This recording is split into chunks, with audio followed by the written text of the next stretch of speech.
Bismillahirrahmanirrahim. Assalamualaikum warahmatullahi wabarakatuh. Perkenalkan, nama saya Akmal Arif Anullah. NIM saya 2008203010. Saya dari kelas perbankan syariah A ingin mempresentasikan materi yang berjudul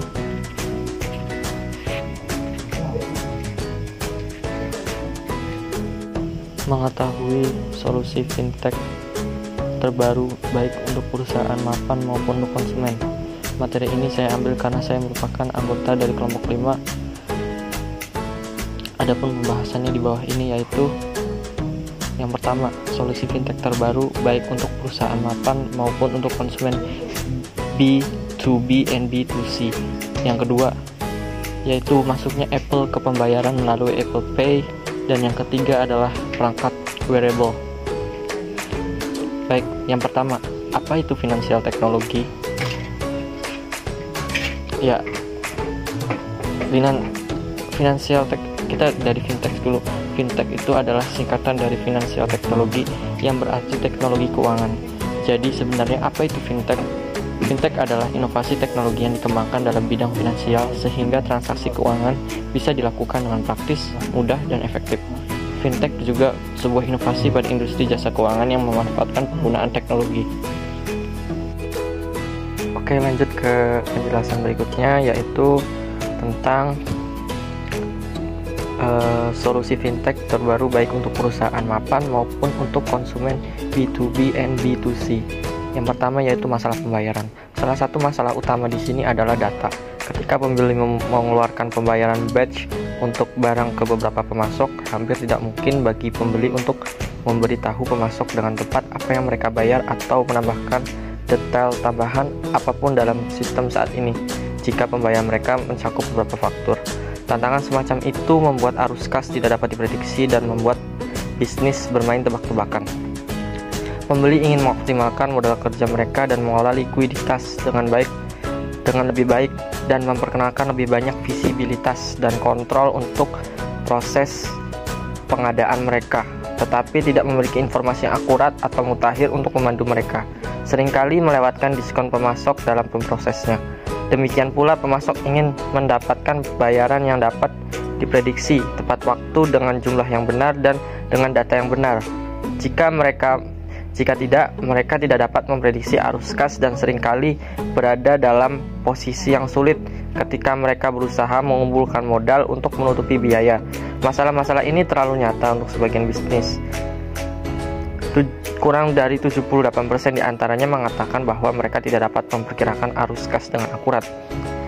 Dari permasalahan di atas tentunya terdapat solusi, yaitu Departemen Utang Usaha yang berpikiran maju secara bertahap bergerak. Dari jejak kertas ini mereka tetap terhambat oleh kelangkaan solusi yang telah ada untuk membuat transisi ke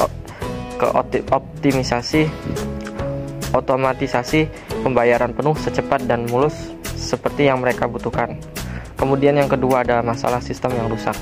Akar dari pembayaran terletak pada sistem kuno yang ditawarkan sebagian besar bank untuk pengiriman uang B2B. Dengan sedikit pesaing dan oleh karena itu hanya sedikit yang diuntungkan dengan perubahan. Bank terus memberikan solusi yang tidak mengalami banyak perubahan sejak Edison pertama kali memecahkan teka-teki bola lampu. Model perbankan non-standar di seluruh dunia, struktur organisasi yang terfragmentasi yang mengganggu visibilitas pelanggan dan kolaborasi yang buruk antara bank dan lembaga keuangan hanyalah beberapa kelemahan yang membuat layanan perbankan saat ini menjadi usang dalam ekonomi kita yang semakin terhubung. Kurangnya transparansi dan hilangnya data penting yang terjadi dengan sistem tidak fleksibel yang disediakan oleh bank. Berbagai variabel dalam transaksi B2B ini menggarisbawahi fakta bahwa kondisi bisnis terlalu dinamis untuk dilayani secara memadai oleh metode pembayaran statis tersebut. Metode ini termasuk kartu kredit, transfer kawat, dan transfer ACH atau ACH untuk menyebutkan beberapa. Dan setiap perubahan pada data pembayaran yang lebih baik yang dilakukan dengan cara ini secara instan menyebabkan kolaborasi B2B menjadi berantakan, memakan waktu dan mahal. Apa itu solusi dari permasalahan tersebut? Untungnya Seperti setiap masalah yang terus-menerus, solusi yang pasti dapat ditemukan dengan mengambil pendekatan baru. Pendekatan baru di sini artinya dengan terus memperbaiki sistem serta mengupgrade dan mengupdate, kemudian terus mengembangkan teknologi yang ada. Selanjutnya ada permasalahan yang ketiga, yaitu pembayaran dinamis. Saat ini para inovator fintech keluar untuk menciptakan platform pembayaran yang sama dinamisnya dengan bisnis global. Startup sudah berpartner dengan perusahaan terkemuka untuk menjadi proses pembayaran yang sangat penting sebagai bagian dari pengalaman perdagangan mereka. Yang mendasari pekerjaan mereka adalah keyakinan bahwa kolaborasi B2B yang sesuai untuk pasar digital modern tidak akan mungkin terjadi sampai rintangan terakhir pembayaran statis dihapus. Langkah pertama bagi mereka yang ingin mewujudkan status B2B nirwana adalah mendefinisikan dengan tepat apa yang dimaksud dengan dinamis sebagai lawan dari pembayaran statis. Jika pembayaran sistem yang ada lamban, terputus-putus, dan tidak efisien, maka setiap platform pembayaran bisnis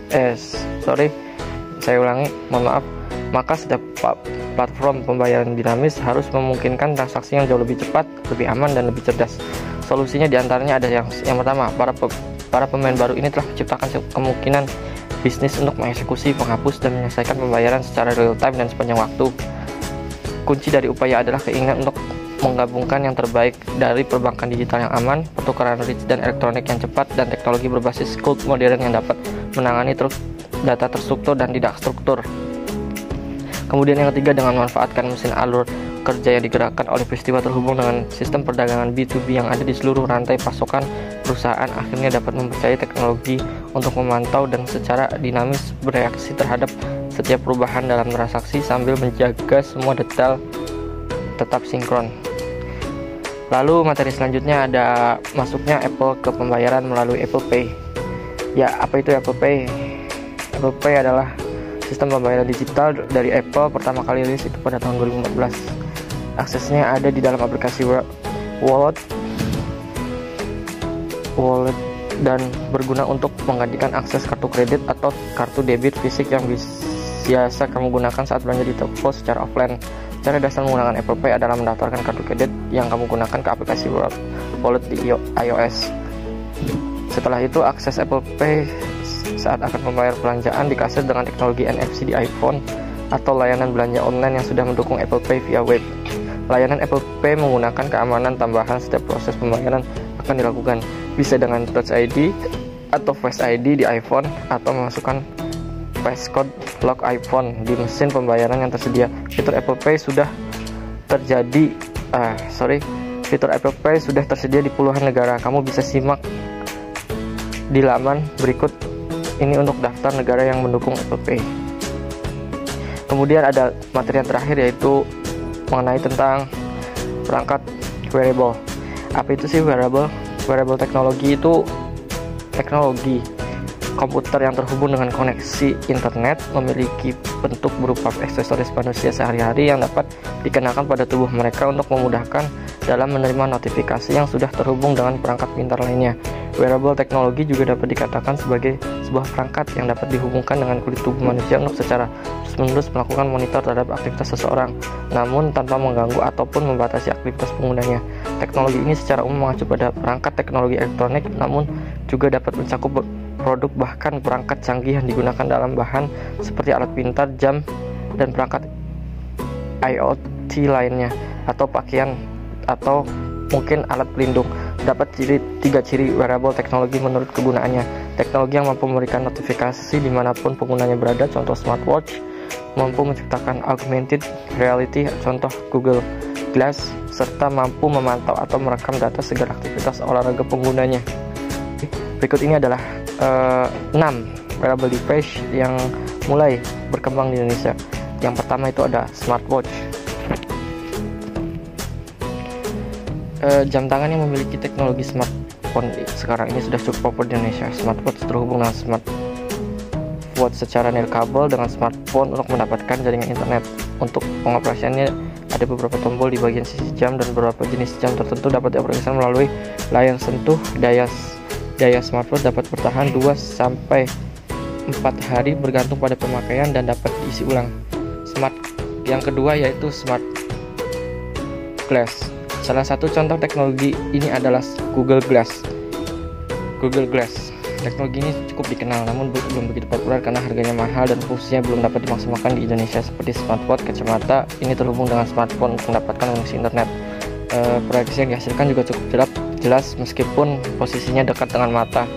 Daya tahannya bisa sampai 1 hari. Smart Glass ini juga dilengkapi juga dengan kamera untuk menangkap foto dan video. Kemudian ada Smart Bracelet, Keyless and Smart Band Smart City. Hampir sama dengan smartwatch, bedanya adalah Smart Wristband ini berbentuk gelang kecil dilengkapi dengan akselerometer yang akurat untuk merekam pergerakan dan fungsi getar sebagai media pemberitahuan dari smartphone. Gelang ini merekam seluruh aktivitas kita sehingga cocok digunakan untuk mereka yang suka berolahraga. Fitur alarm dapat diset melalui smartphone. Beberapa tipe dapat menampilkan pesan singkat yang masuk pada smartphone. Kemudian ada smart camera, salah satu contohnya adalah GoPro, dan kini sudah banyak populer di Indonesia karena harganya yang terjangkau dan mudah dipakai, dilengkapi dengan layar monitor, memori eksternal, dan perlengkapan anti air. Untuk beberapa merek dapat merekam video dengan kualitas 4K, daya tahannya 2-3 jam. Untuk mengambil video hanya bertahan hingga 1 jam saja. Perangkat pendukung lainnya seperti helm khususnya body holder dijual terpisah. Terdapat aplikasi di Android ataupun iOS untuk mengontrol timer dan melihat video.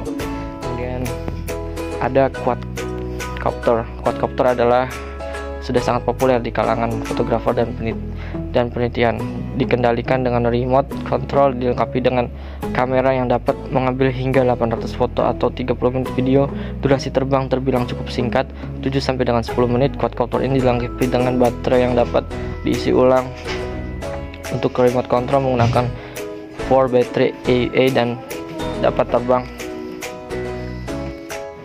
Kita ulangi lagi. Quadcopter sudah sangat populer di kalangan fotografer dan penelitian. Dikendalikan dengan remote control dan dilengkapi dengan kamera yang dapat mengambil hingga 800 foto atau 30 menit video durasi. Durasi terbang terbilang cukup singkat, 7-10 menit. Quadcopter dilengkapi dengan baterai yang dapat diisi ulang.